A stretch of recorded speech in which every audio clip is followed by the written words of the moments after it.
What's going on, Tar Heel Nation? It is your favorite North Carolinian, Russ, the Tar Heel. And in this huddle, baby, we're going to react to the Michael Lombardi interview that Jones Angell and Adam Lucas did a couple of days ago, man.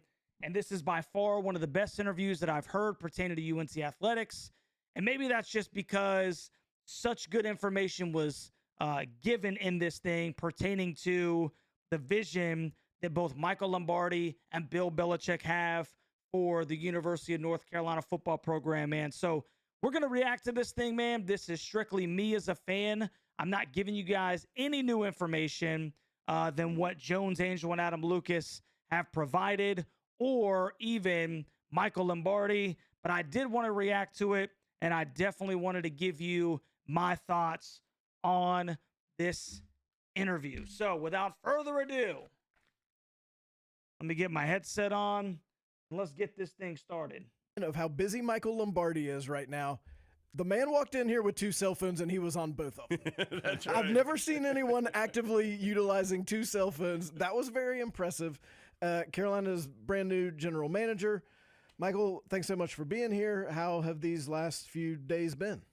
You know, they've been incredible. It's been remarkable, the reception that Coach Belichick has gotten from everybody here at the university, starting with Chancellor Roberts to Bubba Cunningham and then all the support staff. It's really been remarkable. And the enthusiasm that has permeated around the campus has driven us. And so our job is to put a good product on the field, and that's been really exciting. So it's been wonderful. It's really been great. It's a great experience. I'm really looking forward to it.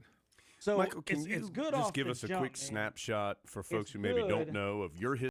Off the jump to hear that, and I'm sure that maybe to a certain extent, man, these are talking points, but at the same time, it's good for him to acknowledge and hear that the vibe on campus is that everybody's excited for what this could potentially bring to the football program and the athletics program at the University of North Carolina in general, man. So good for Michael Lombardi. I'm glad that everybody's received it well, because I know that there are those who are not necessarily happy about this hire.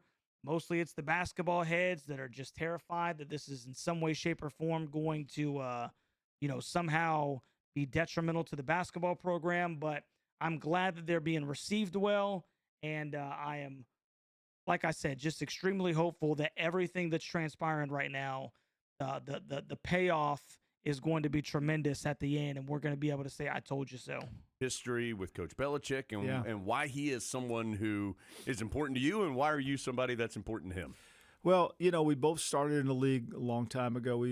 He started in 1978. I started in 81, 84, and we both crossed paths in Cleveland in 1991, and we formed a friendship that was predicated on my ability in personnel and his ability in coaching. When he came to Cleveland in 1991, we both didn't know each other at the time, but we were both really excited about building a team, and that friendship has lasted until now. And Put so that I in your think back philosophically we both share the same vision, the same ideas on how to build a team, how to win a championship, How to build a how the team. team is more important than individuals. And Hey, right there, man. We're talking about a fundamental culture change already, okay? I'm going to park it here for just a second, okay? Because this is one of the most important aspects of the change that we're going to see in this football program. Talking about character. We're talking about how to build a team. We're talking about the team being more important than the individual. And we're talking about attempting to build championships, man. This is a overarching, complete rehaul of the mentality inside the Keenan Football Center, man. And in my previous video that I did, where NC State's Bill Cowher himself said he's going to teach character and respect, and it's something that these young men need. And this is going to be a lunch pail type environment. That's what I really believe is going to be brought to the table, man. You know, no more of this soft mentality, bro. We're talking about a fundamental change in the way that we conduct business, bro. And that is stinking music to my ears. And it's gotten stronger over the years. And his success in Cleveland, which we did go to a playoff game in '94, and then ultimately the 6 Super Bowls going to 8 in 19 during his career at the Patriot Way, really reinforced it. And part of my journey in the NFL to be Patriot way. reunited with him in 14 Carolina and way. win 2 more Super Bowls was Patriot really way. the cap to my career. And now this kind of starts another chapter that we're really looking forward to working. And I also want you to pay attention to when you're listening to Michael Lombardi, okay? And these are just things that I do in my day-to-day tasks, you know, my job. Listen to the inflection, listen to the terms and the words that are being used. Are we using past tense, present tense, future tense? You tell me if what you're getting from Michael Lombardi is this is a temporary fly-by-night thing and we're going to be popping smoke, you know, in the morning. I don't think so, man. But you tell me. Working together. What do you, if you could sum up that philosophy of building a team, and is that we need these type of players? Yeah. Is it this kind of culture? What would that be? Well, that's a great question, Jones. You know, so in 1991, we had a little office in a little town called Bree, Ohio, and Coach Belichick had just got done his press conference and announced as the head coach of the Cleveland Browns. And he walked into my office and he handed me a piece of paper. And on that piece of paper, which I'll give to the Hall of Fame when he goes into it, it said, "We are building a big, fast, physical football team that can play in any kind of weather that's mentally and physically tough and can control the middle of the field." We're going to build a big, fast, physical football team that is mentally tough, right? Can play in any weather and controls the middle of the field. I mean, that seems like an overarching philosophy change where, you know, you're mentally built to withstand any type of element, hot, cold, rain, sleet, snow. It doesn't matter. You control the middle of the field, right? Why do you control the middle of the field? As we'll see, and as we'll talk about in a couple videos later, they are starting from the inside out. They're going to start this thing by building up the trenches. We will control the middle of the field. We will control the line of scrimmage. That's what I'm gleaning from this, and I think that it's stinking huge. This is, you know, individuals playing chess right here. And that's what we're going to build at North Carolina, a big, fast, physical football team that can play in any kind of weather and control the middle of the field. I love it. And so that's Gosh, been the journey since 1991. And so when you scout and when you try to find players, you don't scout outside in, you scout inside out. Inside out. I say this all the time. The FBI doesn't open up a phone book to look for a serial killer, right? They have a profile. And that's twofold, okay? We're not just talking about from the trenches out. We're talking about what he's talking about is, you know, before we start looking at speed, length, you know, all these intangibles and everything, let's look inside the football player and let's see, do I got a football player right here? Is this an individual or is this a team player? Is this a guy that wants to be a part of something special, or is this a guy who was out for his own stinking glory? Notice that all championships are built with teamwork. It's 11 individuals operating as a team, okay, that come together for a common goal to achieve greatness. It's not a bunch of individuals out here that are just doing their own stinking thing. Everybody has an assignment, right, that leads up to the big goal, the bigger goal. We're going to profile every single player that we're looking for, and every player will meet that criteria. We want smart, we want dependable, we want tough, we want intelligent, we want football intelligence, and we want character. And so that's Bro, that's stinking huge, man. We want kids with character. We don't want you to just be big, fast, strong, you know, quick, powerful. Yes, we do want all those things. But like you said, we will profile our players and we will scout them inside out, and our players will have character. Love it. That's how we'll start this journey to rebuild this program. And we've got some really good baseline elements here within what Coach Brown has done. So we're going to build on that. I've heard you say that inside out phrase a couple times now. How does that work with the players who are on the team? How do you start learning about them? Do you need to see them on the field, or is that not necessary? No, well, we have tape. That's the great thing about football. You watch them on tape, and then, you know, you have to give them an opportunity to express themselves. Sometimes in coaching, you're either coaching or allowing it to happen. And so, Coach, you know, we so saw Coach a lot Belichick of allowing will demand, it to happen. and if the players want to respond. When he came in Cleveland in 1991, we had a couple defensive linemen, Anthony Pleasant and Rob Burnett, who were not drafted by Coach Belichick. And when Bill walked in the building, he wasn't sure about them. They weren't sure about him. but they got on the program. And Anthony ended up playing for Bill in New England years later. And Rob Burnett went on to have a tremendous career at the Baltimore Ravens when they moved the team from Cleveland. So it's really about the players' adaptation to the culture and to wanting to be the best that they can be, putting the team first, don't doing let what's that right for go the over team. your It head may right not be there. This is about the players' adaptation to the culture. Listen to this.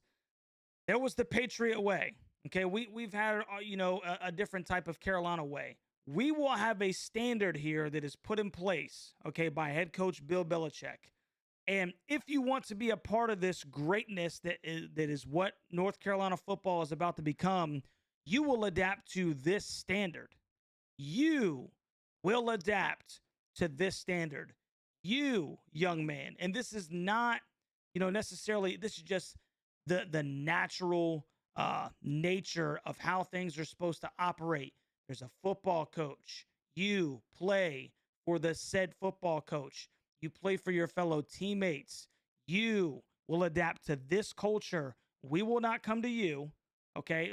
Obviously, there's a little stinking pushing, a little give here. That's not what I'm saying. It's not a complete totalitarianism or anything like that. But we have a standard. The whole point is this. We have a standard. You will adapt to the standard, or maybe this is not the program for you. But we're going to be great here. right for them.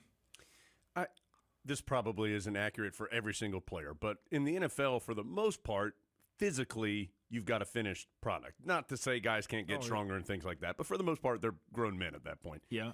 At least some of the players in college, the younger ones, are not close to a finished product. How does that change how you scout or try to figure out who works? Well, there's 4 kind of scouts, right? So this is written in a book, one of the great books about scouting.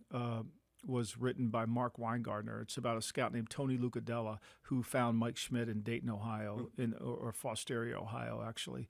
And he classified scouts in 4 areas. The poor scout who can't evaluate anybody, the production scout who only sees production, the performance scout who only grades what the player does, and then the projection scout, the scout that sees a player and projects them forward. Well, that's what we have to do. But we have to develop the player to fit the system. So that's why it's so important that we scout inside out. We find a player that fits what we do, and then we develop the skills from within. So what Coach Walsh taught me, and when I worked for the 49ers, was always the first year we'll teach them the system, the second year we'll develop the skills within the system. And the skills have to be there before you bring them in the building. Hey, right there, off the jump, okay? He said, what I gleaned from that is this is at least a 2-year process. Not to say that we will not compete next year, okay? But he just laid out for you at least a 2-year process, okay? So for all these individuals who are saying this is going to be one and done, Michael Lombardi is not off that impression, if you will. This process will transpire at least over 2 years. The idea of scouting is to learn more about the player before he gets there than after he gets there. Mm-hmm. So that's why we're constantly trying to fit a square part in a square hole. We want the player to fit, and then we'll develop the skills from within. But player development is part of the salary cap. That's part of what makes the salary cap effective. You can't pay everybody, right? I'm a fat guy. I want to eat all the donuts, but I can't, right? Part. So you got to pick out a donut, and then you're going to have to cut back on some. So it's the same thing in building a cap, right? You got to figure out who you want, and then you got to develop from within. And you got to take those young players and work them. You'll see when you come to our practice that we'll have what we call, an opportunity period. So we'll have our practice, and then some of the players will go inside, and you'll be watching us practice 10, 15 more plays for those young players who need those reps, who need them. And then at the end of the year, we'll sit here in the offices and we'll have 1,000 plays on player Y that he had in that opportunity period. And we could say, okay, this player is going to need this, this, and this. He needs to do this, this, and this, because every player is different. He's about to get into why every player is different as well.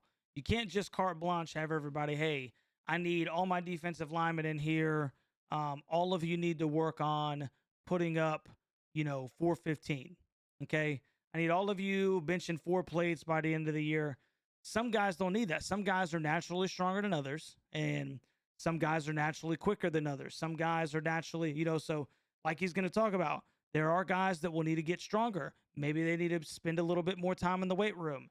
However, there may be a really strong guy who he lacks in flexibility. Maybe he needs to spend a little bit more time stretching and working on those quick twitch muscles so that he can fire off the ball. This is a very nuanced approach to football. It's a very professional approach to football. And I think that's what's different here than what you're probably seeing, and I don't know how Mac Brown used to do things, but I can imagine there was somewhat of a, hey, everybody going here and we're all going to do the same thing. You're going to hit your max, et cetera, et cetera, et cetera. So very nuanced way of challenging these football players and training these football players. And development takes, to make that difference, we have to develop the skills for that player. Some guys can bench 400 pounds. So do they really need to bench? Right? And some guys can't. So we're the guy that might need stretching and the other guy may need benching. So you can't have one program fit all. And that's where player development comes in. That's the critical aspect of this whole program. That's actually the secret sauce in New England. Secret sauce. Why, people would there often it is. He say, just let the cat out the how bag. does he end up playing with all these? He develops the players from within. He develops them. Because of the appeal of the program and the appeal of the organization you're setting up, and from what we hear, you're getting a ton of calls from players who want to be part of this. Right. You're going to have to tell some people calls. no. Mm-hmm. What has your experience You're going to have to tell people no. taught you are things that don't work for players on a Bill Belichick coach team? What are some of the non-negotiables that once you see this, you say, okay, we're not going down that road? Well, look, every question we ask a player, we know the answer to. We're just trying to see what his level of honesty is. Building and them so inside when a out. player comes in Scouting them and inside says, that he wants to win the Heisman and, he wants to go first pick overall in the draft, those are two great goals. But we're interested in winning a championship. And so tell us what you really want to do. If you want to win a championship first, or I might say to a young man, what is your greatest achievement in high school? And if he says, well, I scored 36 points against Pinehurst High School, right? Meanwhile, his team won a national championship. I think we'll probably move on that guy. Like, why? I don't know. Because you're scouting them past a inside brief out. interaction. We want men with But character. it seems like it would be hard to earn his trust. That's just my opinion. How have you earned his trust? Because he clearly trusts you. Well, I think you earn trust over time. Like players earn the trust. Every day is a new day. Coach was really influenced by the Naval Academy. He grew up around playing catch with Roger Staubach. And so he watched those players at Navy, and every day was a day to get better. And so that's part of the relationship that you have to have, is how do we get better every single day? And you get trust with Coach Belichick by trying to improve every day. But that's life. You have to improve every day. 100%, Winston bro. Churchill has a great line. He says, Every day you gotta to be the best improve is you. to change, to be perfect is to change often. And so you've got to work on it all the time. And I think that's how you build trust. And that's what the players will do. That's what I have to do. Because even though we have a long career together, I don't look at it that way. I look at it every day I got to improve.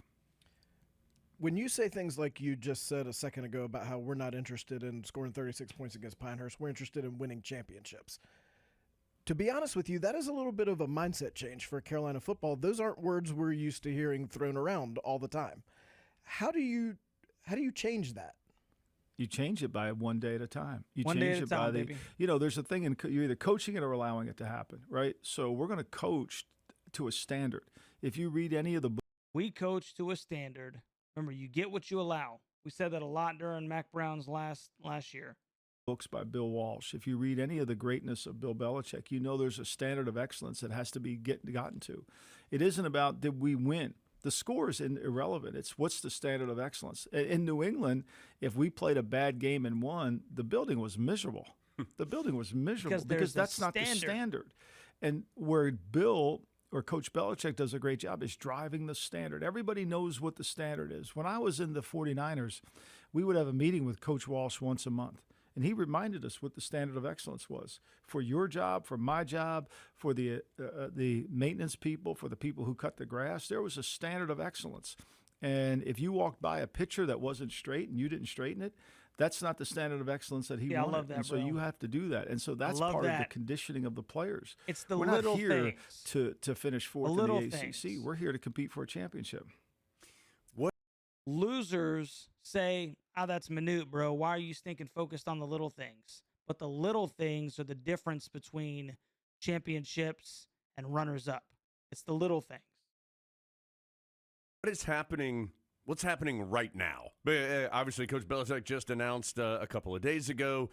You were announced officially on Tuesday of this week. What is happening like right now as you guys try to put all this together? We're team building. We're trying to put together a team. We're looking Trying at to put what together do we a need, team, what do bro. we have, what don't we have, what do we have to supplement. The portal's wide open right now. There's a lot of players transferring, coming here, coming there. Our players, we have to get to know and talk to them. There's also the element of getting the team ready to go play in the bowl Fenway game. Bowl up there Yep. against the UConn. So there's that part of the team that's going on, and then we have to try to keep recruiting, get back on some of these kids who are in high school that didn't declare at the initial signing date, to go back and evaluate them. But this is all about team building. Then it's all about setting up the program, because one of the things that I think is really important, you'll hear me say this quite often, is we're building a program. We're not building just one thing. Everything is going to come together, whether it's nutrition, whether it's the strength department, whether it's the the academic side. All those things have to work in perfect harmony. We're going to make one play. That does not sound like a one and done type ordeal. You said we're building a program. Plus 1 = 3. This general manager arrangement is second nature to you because you've been doing it your whole life. It's not something. I didn't get the 1 plus. We're gonna make 1 + 1 = 3.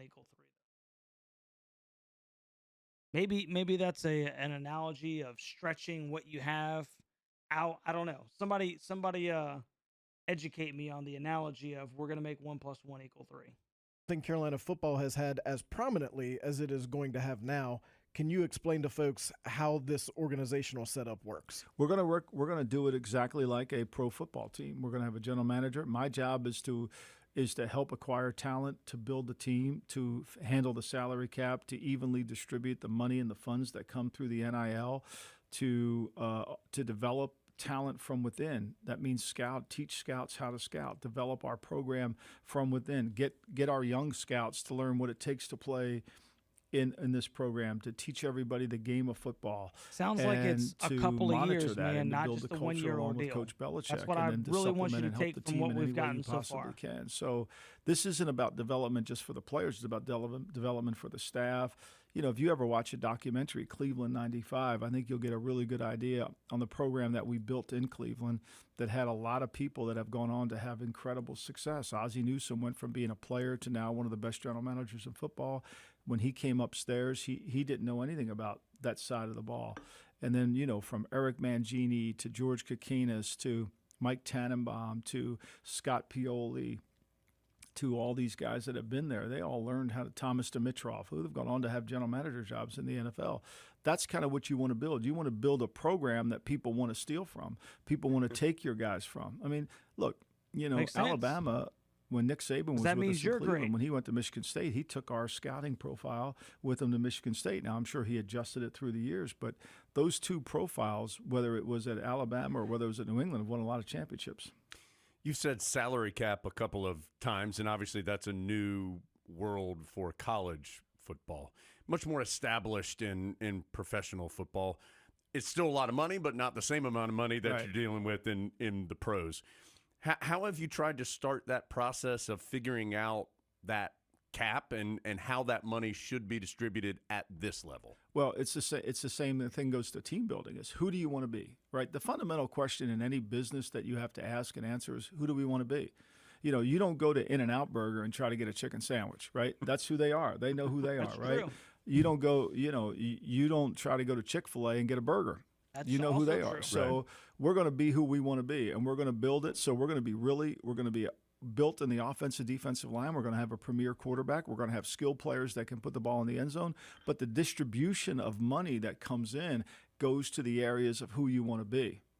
And that's how you really define it. And then it's supply and demand. It's just basic economics. There's a lot of linebackers.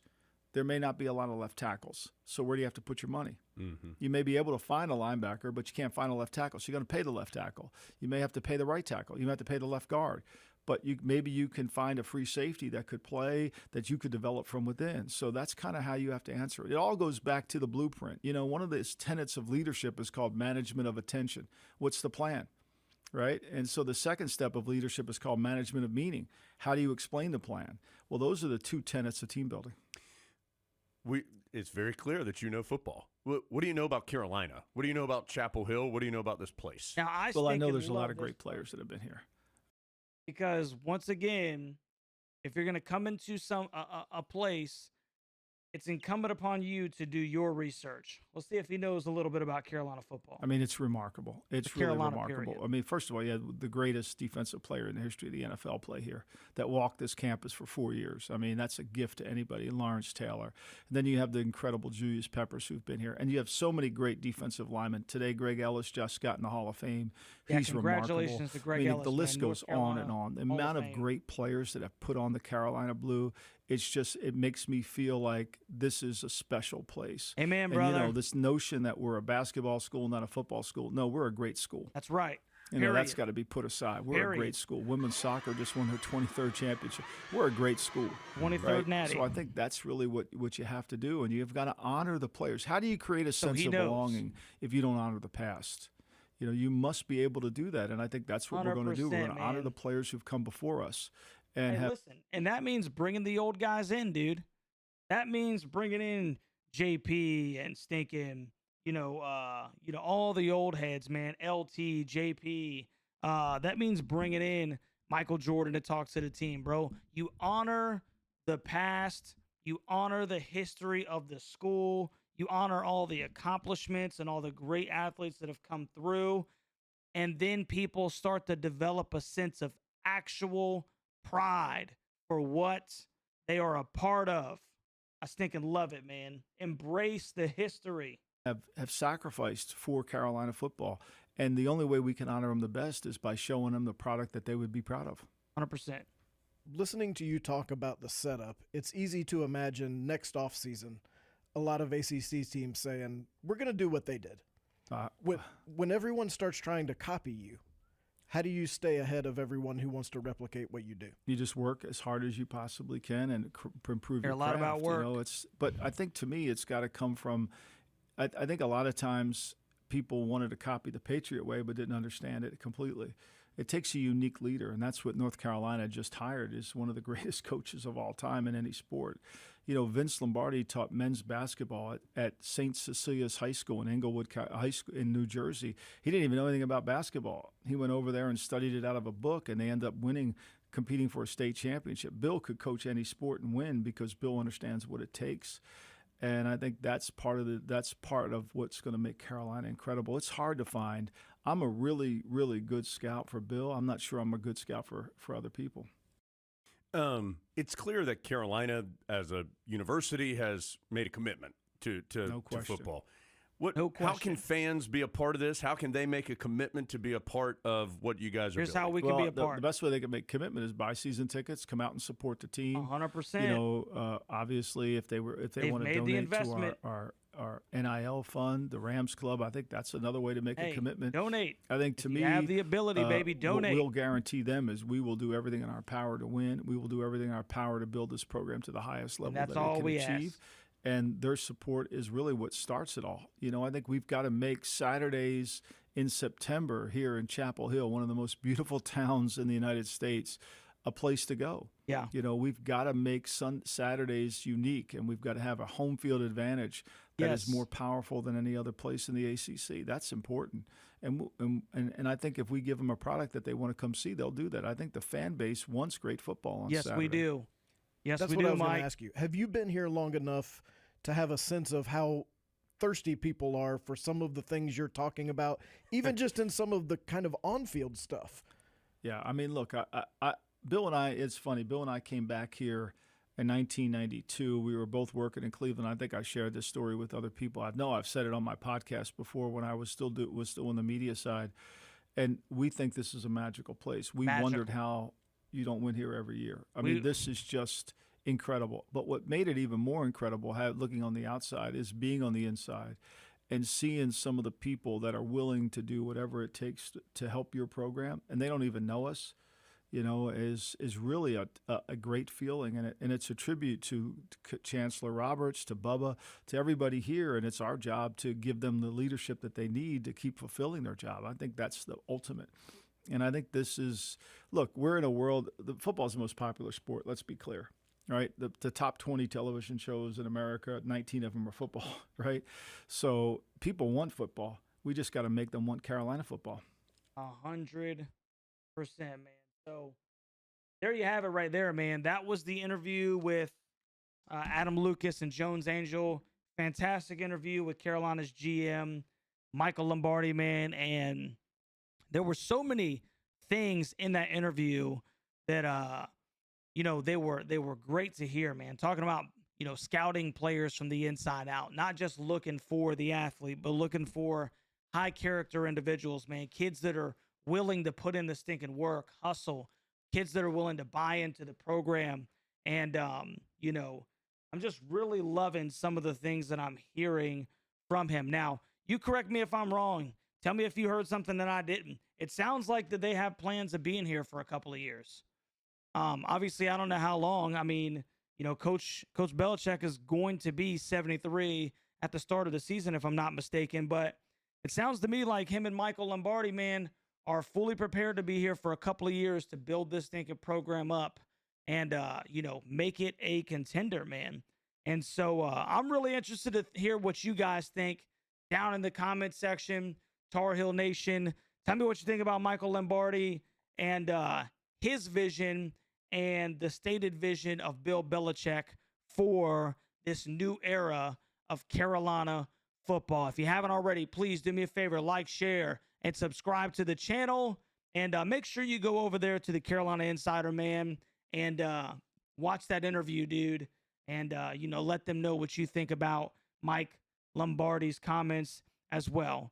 Love you, Tar Heel Nation. And you already know, baby, it's a great day to be a Tar Heel. We'll catch you on the next one, baby.